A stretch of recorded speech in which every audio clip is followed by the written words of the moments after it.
Welcome to Conservation Connection, the show where we do just that, connect you to people working in the field of conservation. I'm Chance. And I'm Sarah Catherine. And last week we were talking about oysters. And this week we're talking about kelp. I don't know what it is about like seaweed and kelp and stuff, but every time we get to do an episode about seaweed, we get really excited about it. I know, we've hammered this point to death. We said it in the last episode. We say it during this episode. Our audience is probably like, we get it. You like seaweed. Okay. I feel like it's a weird thing to like, but it's delicious food. It does great things for the ocean. It's super fun and beautiful to look at. Well, I think also a lot of people, including us, don't know that much about kelp and seaweed. Like, you know it, it's around, you know it's a thing, but it's not like I know a lot about dolphins. You know a lot about snakes and lizards, and kelp is like, oh, I don't know, it's this cool ecosystem that is just kind of foreign. I have a little thought exercise for you. Okay. So I want you to close your eyes and just imagine that you are scuba diving in a kelp forest. It's cold water, so you've got a heavy wetsuit on. There's a lot of wave action, so there's kind of the surge back and forth as the waves roll through the system. You've got these like 60-foot tall strands of kelp that reach all the way up to the surface. There's fish, bright orange Garibaldi, there's sea urchins, and you come around a corner and there's a harbor seal. What is your first thought when you see this harbor seal?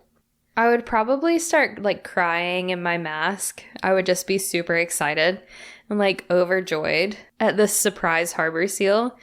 Actually, probably first I'd be like startled because I've come around a corner and something is there. But yeah, then I think I'd be really excited. Well, and then I'd be like looking around for whoever was with me, probably you, and being like trying to get your attention. Like, you need to come see this. What is the best thing that harbor seal could do in that scenario? Come give me a hug. Have you ever seen where they like come up to divers and like just hug their leg? Yeah. They're like, wow, what is this fin? Like, what is happening? I'm pretty sure if that happened to you, that you would just die. Yeah. You would just be like, my life physically cannot get better than this moment. My life would be complete. Yeah. Yeah, I don't think you could get happier than getting a hug from a harbor seal. Definitely. And actually, in this week's episode where we interview Adam Hussain, who is the director of the upcoming documentary Seaforestation, he kind of tells us a story about like interacting with the seals and sea lions in the kelp forest and just how they're a lot like puppies. And so this is a really fun story to tell. And like I said, we had Adam on. We unfortunately didn't get to have Marty join us. I made the mistake of emailing Adam to set up the interview, and he said he and Marty would both be there. But then Marty didn't think he was really invited to be on the show since I only emailed Adam. So Marty, we love you. It was great to meet you at EarthX. We will have you on the show hopefully next year when we're all at EarthX again, and the documentary is available to the public, hopefully. Yeah, I can't wait to see Seaforestation when it's available sometime next year. Adam was a great guest, super fun conversation. Marty, it was super fun to meet him after we got to record the episode. We were at EarthX. If you've been listening, I'm sure you know, or if you follow us on social media, you saw that we were at EarthX in Dallas 2 weeks ago, which is where we got this conversation. And one of the things that I really liked about this conversation that we got to have with Adam is how hopeful he is. I mean, kelp are facing significant losses. I mean, in parts of California, they've lost 95% of their kelp forests in the last 15 years. Like really recently. But he is just so hopeful about how kelp can rebound and this ecosystem that's super important for everything can get back to where it once was. Yeah, and he gives some great action items of how people can kind of help kelp. That's fun to say. Help kelp. Help kelp. Go help kelp.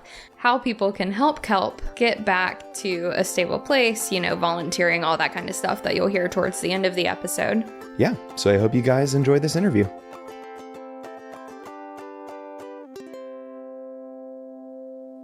Today we're here at EarthX once again with Adam Hussain from Seaforestation. Thank you so much for joining us on the show, Adam. Yeah, thanks for having me. Excited to be here. I'm really have been looking forward to this conversation with you because we're going to be talking about one of my favorite things in the world, kelp, and kind of the importance of kelp across the world's oceans and to humanity at large, really, is kind of what we're talking about here, right? Yeah.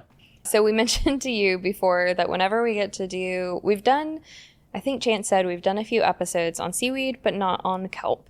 And we always love these conversations. I don't really know why. We just get really excited about them. But can you tell us the difference between seaweed and kelp? Yeah, so kelp is a large brown macroalgae, and it's under like a category of seaweed. Like kelp is a seaweed. There's also other types of seaweed, but for my film, I'm focusing on kelp. Sort of like beetles and bugs, right? Beetles are a type of bug. Kelp is a type of seaweed. And if I remember right, I think seaweed is usually more of like a loose kind of public facing term that's not like really strictly defined in science. It is, yeah. There's actually, I know a lot of researchers who I've interviewed for my film say that within the scientific community, there's actually like a lot of debate around where that line is. People will tell you different things about what is kelp, what is not kelp. I'm exactly 0% shocked that scientists are debating about exactly what category these organisms fall into, because that is a tale as old as time. Yeah. So what is your personal connection and background to kelp? What made you want to start working on and be the director of a feature-length film documenting kelp? Yeah, so I'm from Marin County, north of San Francisco.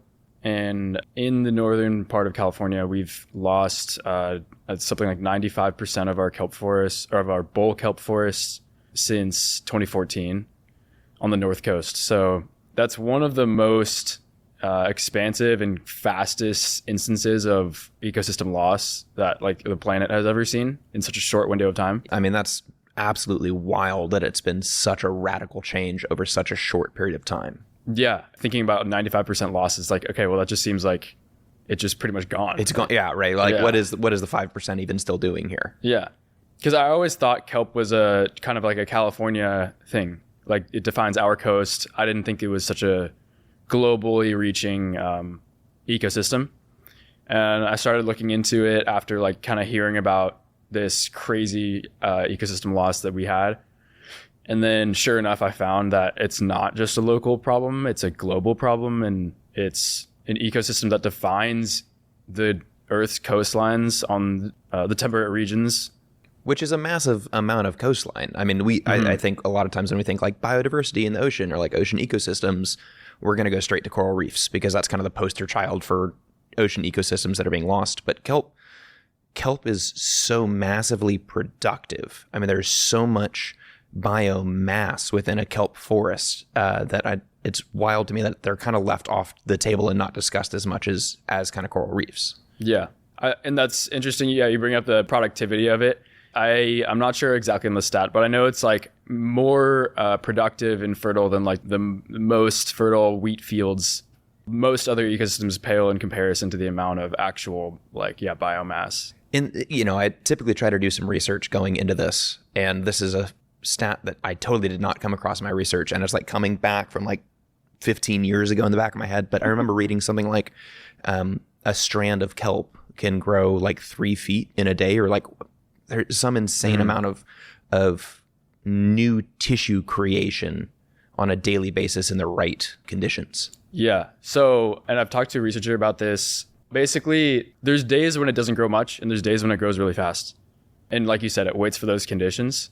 So when the conditions are right, I think I've heard figures that are more realistic, like probably like 2 feet. But once they get those conditions, they're like, oh, hey, like this is a perfect time for me to grow. And so they explosive growth, which is actually not that uncommon, especially in cold water systems where there's this sort of seasonality to productivity. Yeah. That's why you have things like whales go towards the poles to eat, because those colder water systems during certain times of year just explode with biomass, and then they travel back down towards the equator to reproduce, et cetera, et cetera. But I mean, these temperate water ecosystems are like time bombs of productivity, basically, where under the right conditions, they're just exploding and teeming with life. And I think that maybe some people who are not as jazzed about seaweed as the three of us sitting around this table are might be sitting here thinking like, okay, so kelp forests, what's the deal? Like, why are we spending time talking about this macroalgae? But kelp forests are the underpinning of so much life in the oceans, because they are, I mean, what it boils down to is structure brings life around, especially in the oceans. That's why like an oil rig is always teeming with life because there is structure there for things to settle on, which means that small fish have food, which means that big fish have food, which means that, apex predators have food.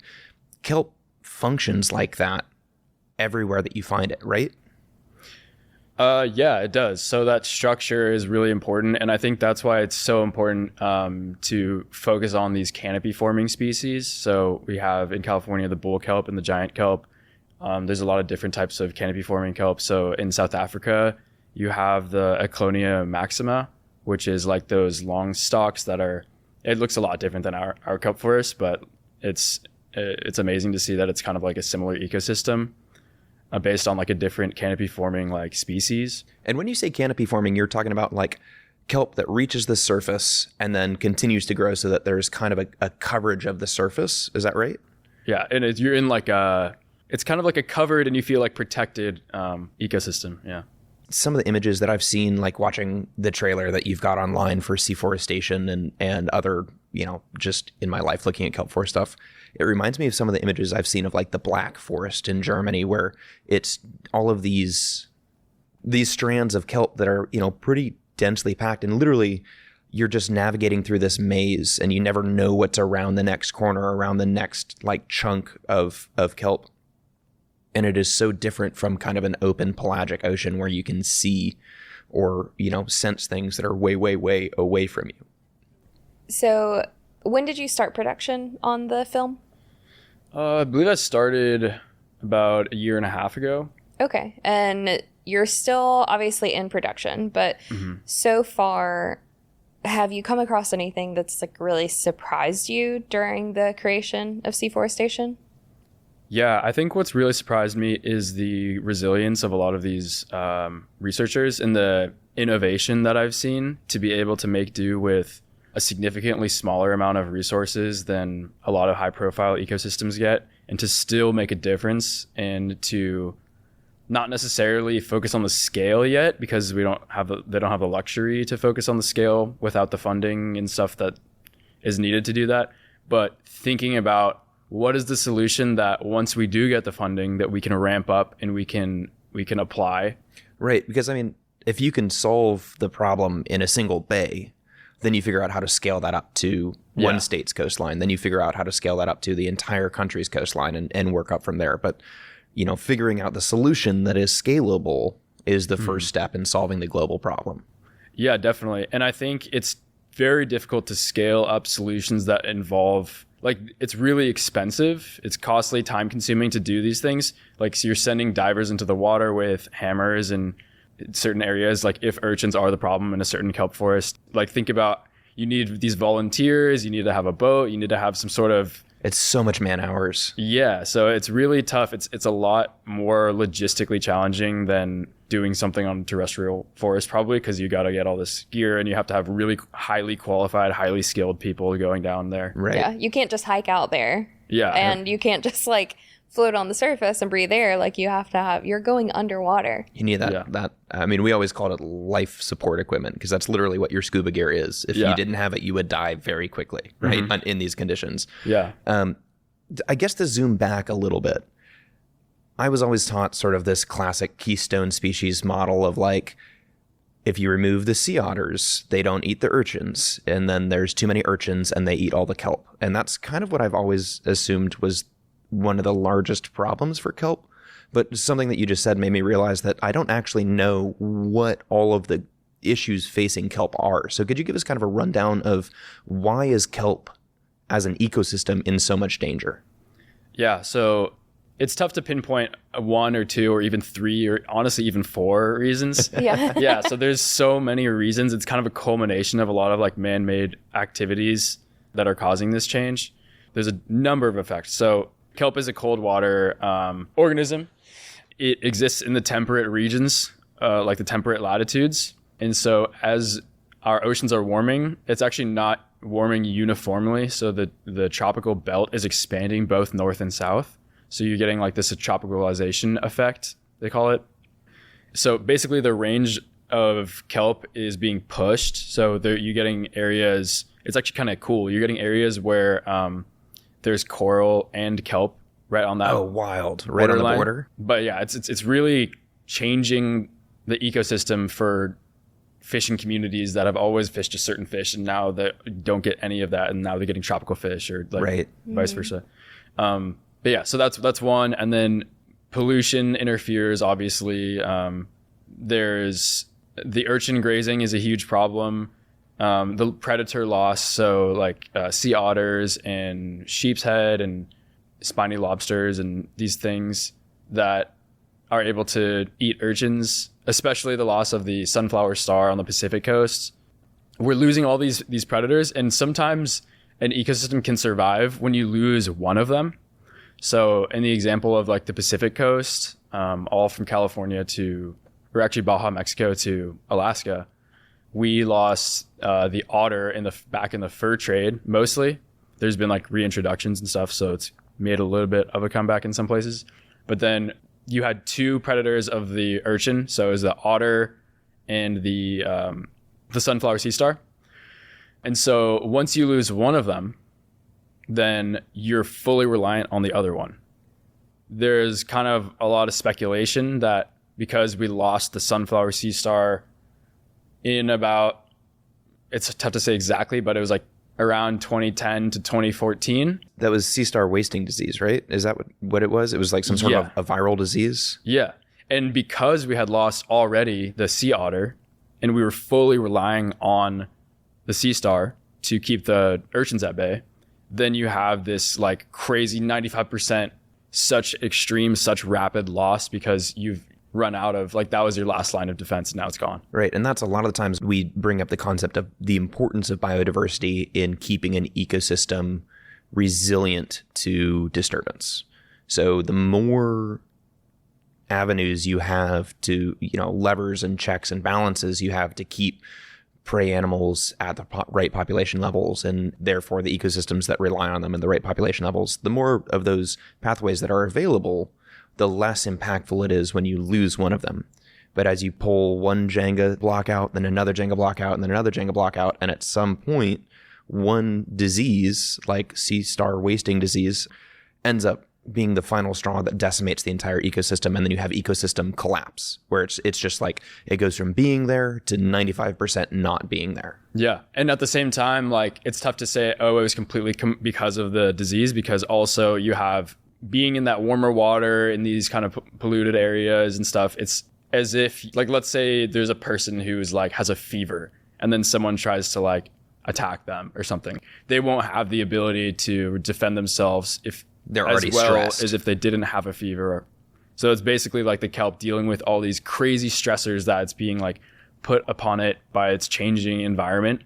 And then at the same time dealing with, okay, now we're being grazed by urchins like uncontrollably.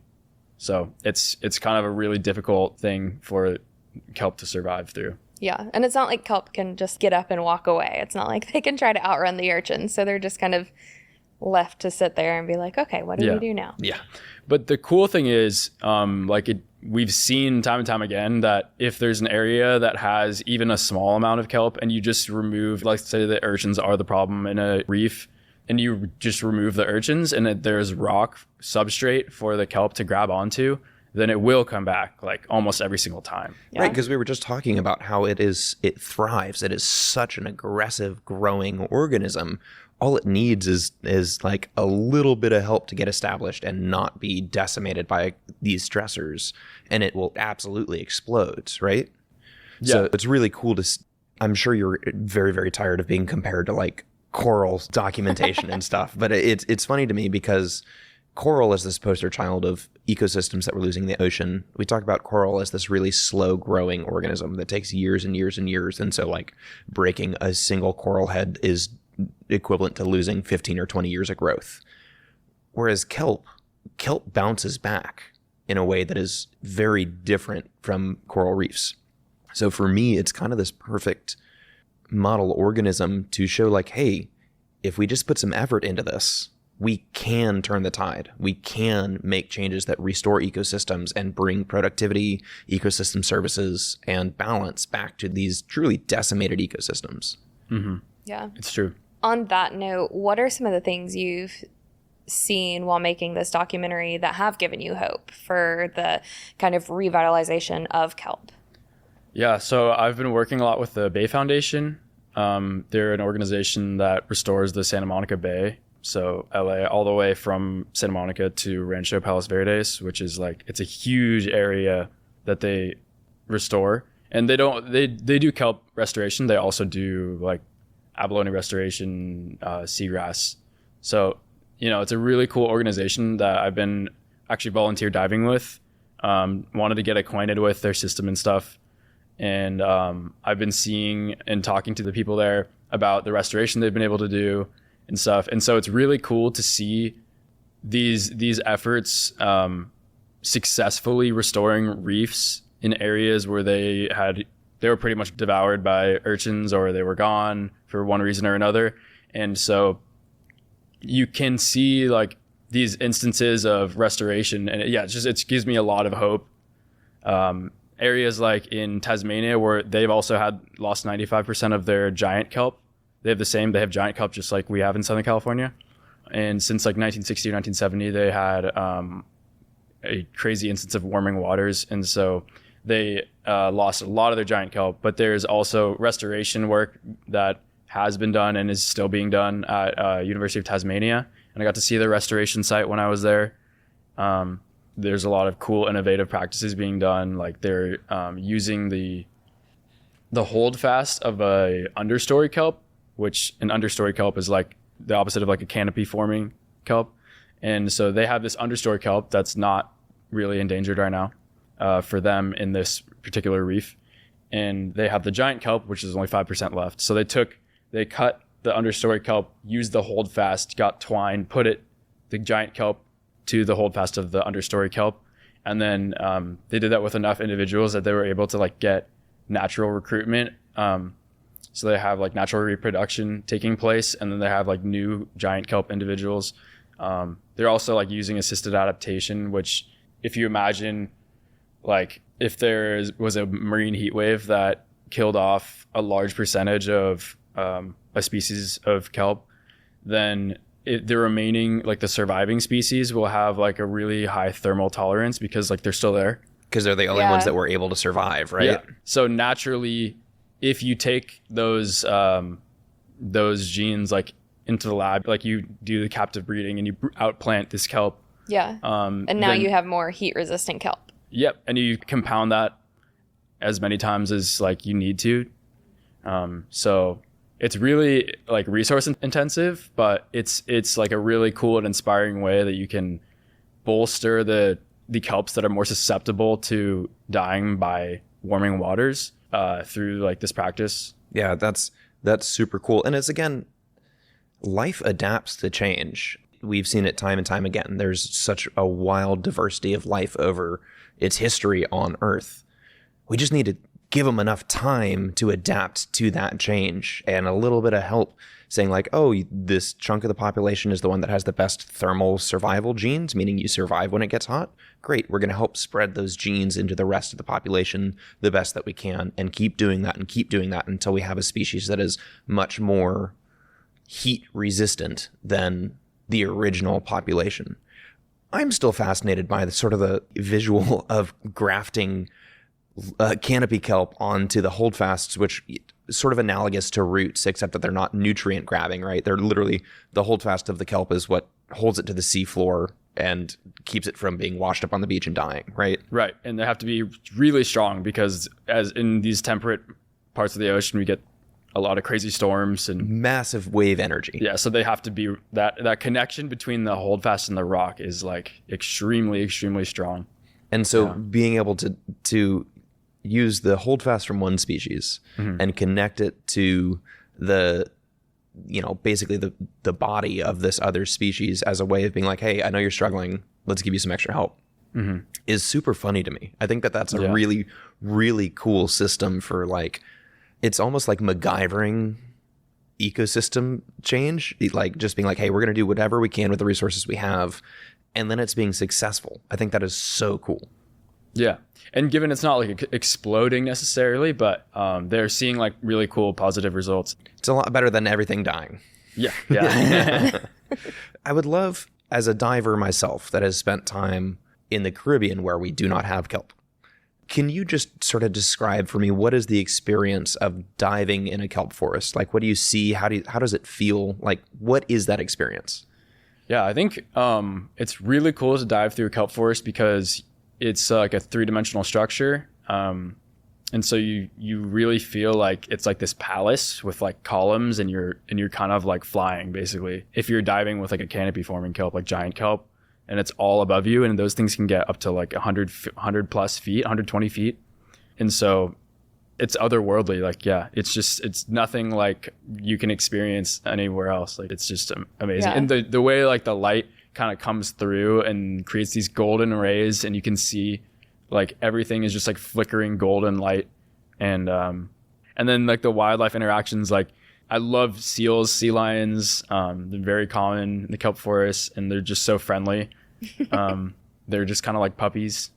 I love seals. They're like my favorite animal. So I used to work with dolphins a lot. I didn't have the opportunity to work with seals, but they're just so fun. They really are just like puppies. And my dream, I think, is to go dive in a kelp forest and be able to see seals. Really, Yeah. you want to be chosen by the harbor seals to Yeah, I just do. become one of them. Yeah, I do. Yeah. I want one to come up with me. And I know like you aren't supposed to approach marine life, and Yeah. definitely don't touch them and whatever. But I've definitely seen videos where they just come up to divers and they're like, "Hey, what's up, man?" Oh yeah, they you don't have to worry about like trying to go up to them. Like they'll come up to you. Yeah, They're so And curious. especially like me, I have my camera and stuff, and so Oh yeah. like it has like these lights, and so they see the lights, the shiny like, They're like, "What the camera with heck?" the lights, and they're just like, oh, what is this? They're just it's really a magnet to them, and Yeah. it's so cool when they all just swarm me when I have the camera. I love that. That's so awesome. Yeah, I mean, they're Yeah. super curious. They're very investigative, and other than,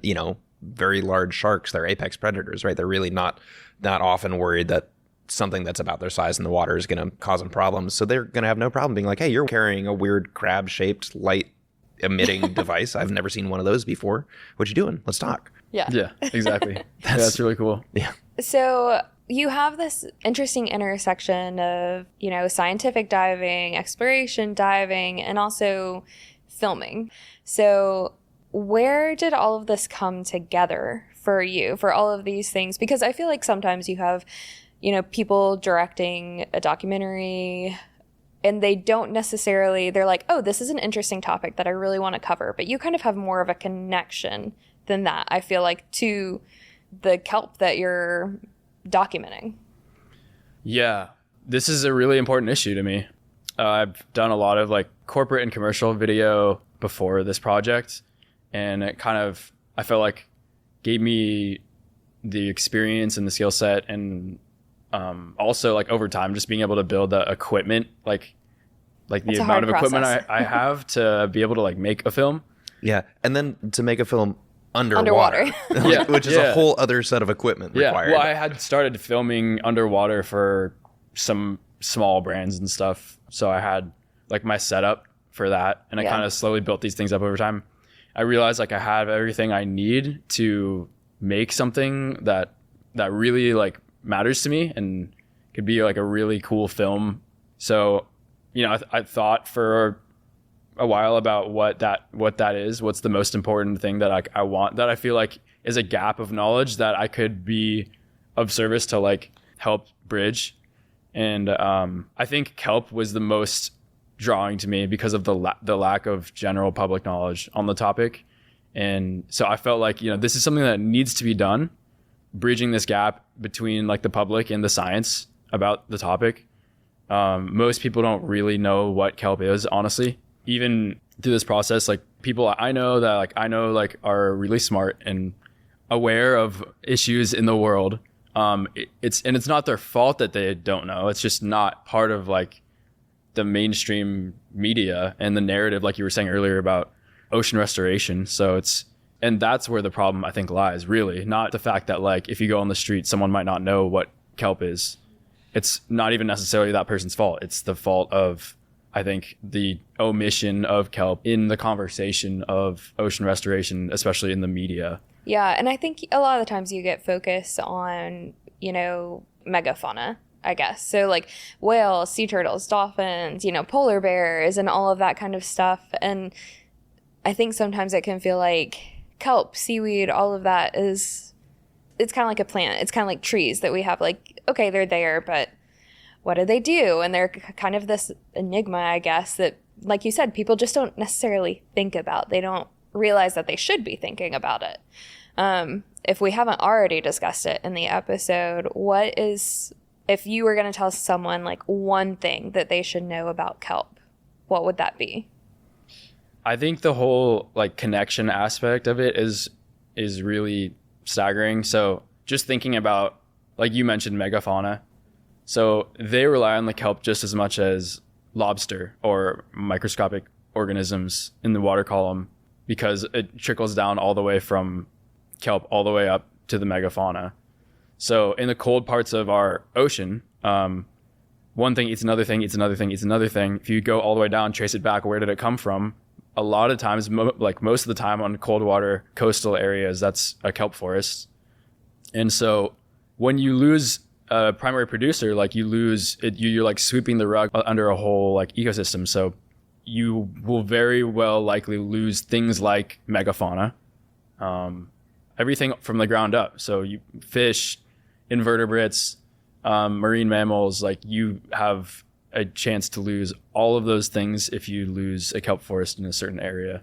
So it's all kind of connected. Yeah. Yeah, and to kind of hammer on that point, use the term primary producer, which literally what that means is it's the first level of a food web, or food tier. It's primary, and it's a producer, meaning that it captures energy from the sun and turns it into organic material that something else can get energy from, right? So classically, that's plants. So think of hay. Hay grows out in a field. It takes energy in the form of sunlight, turns it into sugars and somatic growth, cell growth. Those cells containing the sugars get eaten by the cow, which uses that to grow. And then the cow gets eaten by us, right? If you don't have hay, which is the primary producer, the analog to kelp in the situation, you cannot have cows. You cannot have people that eat cows. If there's nothing capturing energy from the sun in an ecosystem, most of the time, assuming that we're not talking about like volcanic deep sea vents and stuff like that, if you don't have something capturing energy from the sun in an ecosystem, that ecosystem is dead. It will not survive. And in kelp forests, that kelp is the primary producer. It is what's catching energy from the sun and making it accessible to every other living organism in that ecosystem. It's true, yeah. And then not only as food, but also like the structure, like we haven't really touched on actually, is like the structure is such an important thing for providing protection for organisms that go there for protection or for, laying their eggs or... Yeah, it's like their house. Yeah. Yeah. Exactly. So the same way, like let's say there's a bird's nest up in a tree, you cut down the tree. No birds. Like, yeah, that reduced the amount of food for the ecosystem, but yeah, there was a bird nest up there. Right. Same kind of thing. Like if there's a lot of complex web of organisms that rely on like a certain kelp forest and then that's gone, then they lose everything. So, yeah. And then to add on to all of this, there's this massive conversation around kelp as like carbon catchment, right? So because they can grow so vivaciously and add a ton of biomass in a short period of time, that biomass, they're a carbon-based life form, like we all are. They're pulling carbon out of the ocean or out of the air and sequestering it away in living tissue, which is...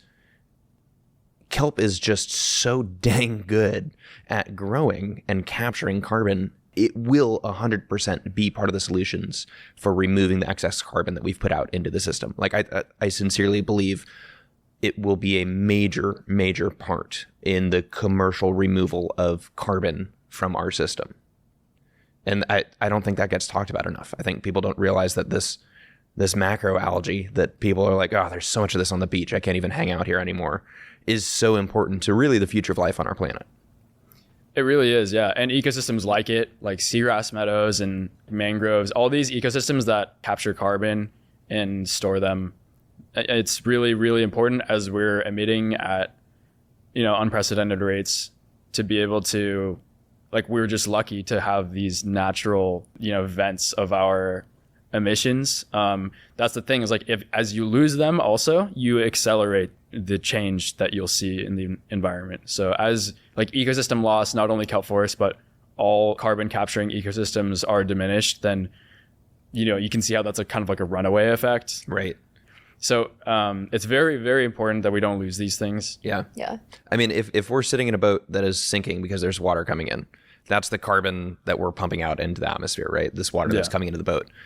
The buckets that we're using to bail out this water are things like kelp forests that capture that carbon and keep it out of the atmosphere. Well, if you lose the bucket and the hole in the boat gets bigger, you're sunk, right? Like, we cannot lose these systems because they're so vital. Yeah, absolutely. Yeah. And then even just like, it's very important to mention all the reasons why we need to save kelp forests, but also even in the absence of like if those weren't a thing, I still think just like they just deserve to be saved. Right. Even without all the, like, it's really important to tell people these benefits and stuff. Mm-hmm. If they had none of those benefits and they were just something that existed on Earth and we were like removing it, I think it deserves to be like fought for, even just in its own right. Yeah. Chance likes to say something deserves to be here because it is here. It doesn't need to be justified, like why it should be here. But, I think we do live in a time where it feels like we have to do a lot of that justification. It's like, oh, no, this needs to be here because of this reason. And I think it's great for the people who do need to see that, who don't think like us, all like super environmentally minded people who are like, wow, this is beautiful. Like, it should be here just because it exists. I'm really excited to see how Seaforestation shows kind of all sides of it and does show that beauty. So obviously it's going to show the issues, but it's also going to show like, it should just be here. We should just want to have it here because it's beautiful and because it is here and it deserves to be here. I think the first line of the trailer that I watched is you're interviewing one of the characters in the documentary, and she's talking about how, as kids we read books about these magical fairy tale settings. And when she gets into a kelp forest and she sees the sunlight dappling through and these incredible organisms just passing by in the kelp, it's like realizing that those fairy tale settings from her childhood are real. And I think that is really, really cool. And I just think it's a really excellent summation of kelp forests deserve to exist because of what they are, not what they can do for us.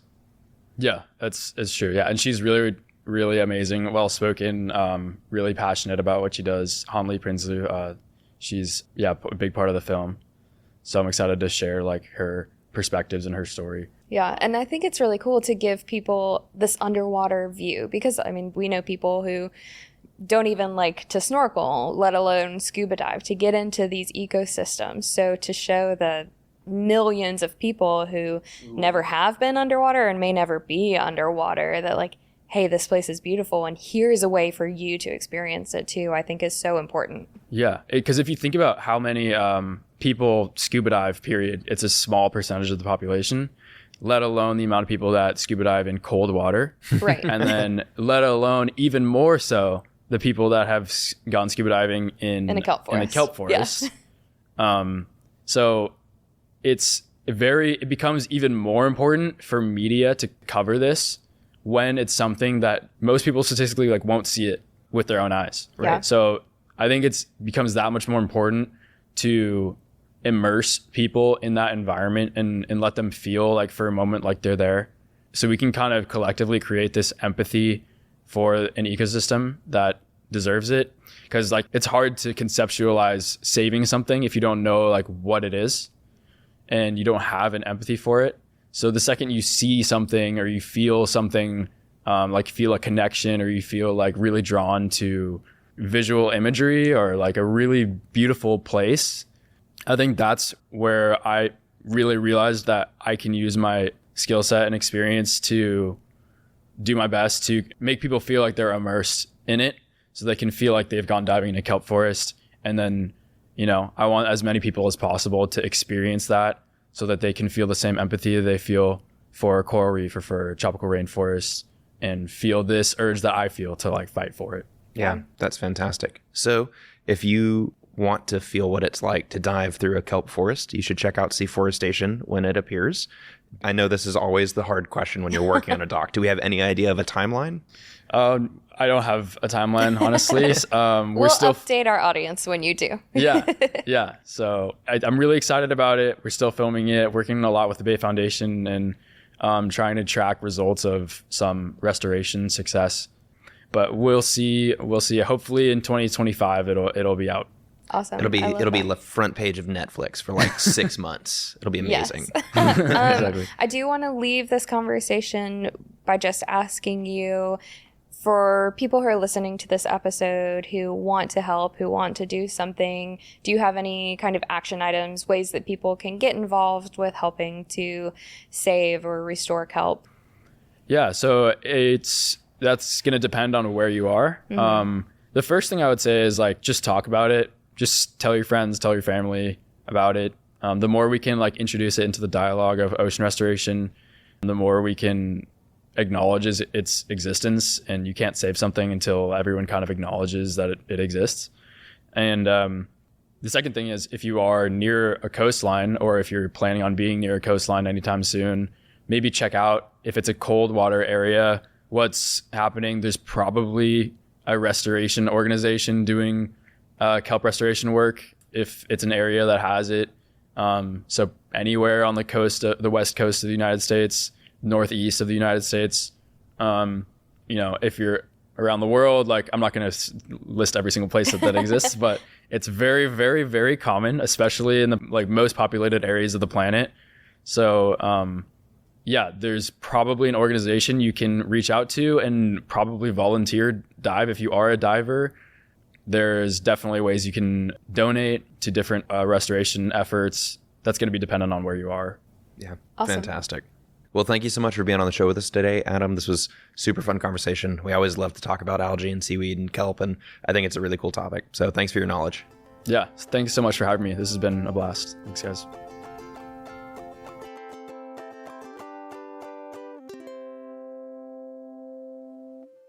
I just think that's such a fun episode and a really cool story that we got to tell. And it's really different from any of our other seaweed stories that we've told, telling it from the lens of a documentary. I think it's cool and impactful, and I really can't wait to see Seaforestation when it comes out. I know. I watched the trailer. It's super cool. I'm going to drop a link to that trailer in the show notes. If you guys want to see the trailer, it's just beautiful. But yeah, I'm a sucker for any story where you're making accessible an ecosystem that most people won't ever get to see. Most people are not going to dive in a kelp forest, but a lot more people can sit and watch a documentary about kelp and build that relationship between them and that ecosystem that makes you want to, like you said, want to fight for that. Yeah, absolutely. And in the show, we talked a little bit about megafauna and how people are really excited about megafauna, but you should also be excited about kelp. But speaking about megafauna... Hey, we paid our dues. We did a whole episode on kelp. Yeah. And now we get to do a whole episode on... the turtles of Jekyll Island. So that includes sea turtles, terrapins, which Chance loves and has done some work on. One of my favorite species is the diamondback terrapin, America's only brackish water turtle. It lives where the ocean and the rivers meet, so it's in that kind of semi-saline environment. They're beautiful. I got to do research on them when I was in my undergraduate. Really cool species. Yeah, they're kind of crazy looking, like the patterns that they have on them. They're really cool. So anyway, our next week's episode will be featuring Georgia Sea Turtle Center. It's another one from Jekyll Island, the same place our rattlesnake episode came from. And we interviewed Will and David. They're part of the team there, and super exciting news on Sunday, May 5th. So we're releasing this episode Tuesday, May 7th. So just a couple days ago, they had their first sea turtle come up and lay eggs on Jekyll Island. So very exciting time. It is officially sea turtle nesting season. You can go to their website to learn a little bit more about what you can do to protect sea turtles if you're at the beach. I also want to call out that we got another amazing review on Apple Podcasts. Thank you to Pizza Carols. I kind of feel like people leaving reviews now are choosing names just to mess with us. Be like, this is a great name. I'm going to make them say this on the podcast. Yeah. I hope so.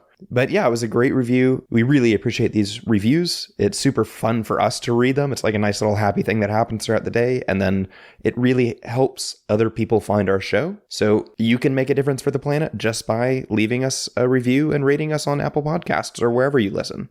Yeah, absolutely. One of my favorite parts about this review, they said, one of the strengths I want to call attention to is the ability to present complex conservation topics in an accessible and engaging manner. Which I'm so glad you think so, because that's kind of the point of the show. So I'm really glad that's coming across. Success. Thanks for listening to this week's episode. Hope you're looking forward to sea turtles next Tuesday. Have a great week.